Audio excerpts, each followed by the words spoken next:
Man viens skatītājs, kurš skatījās manu kanālu vakardienas video, viņš man uzrakstīja komentāros, kā uztaisīt kurmi.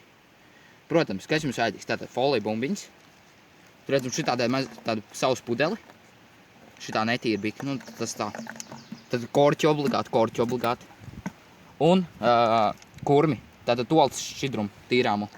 Tātad, kas jādara? Jāpaņem pudeli, jātur rokās, var arī uz zemes turēt. Un jāber folija bumbiņas iekšā.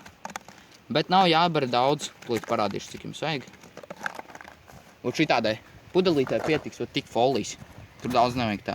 Ot šitā. Tātad nākošais. Mēs lejam iekšā. Tad lejam iekšā. Nākošais jāuzskruvē kur kārtīgi. Un jāsāk ratīt.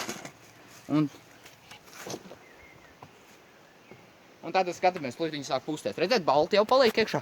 Viņi sāk pūsties sāk. Un uzsprākst.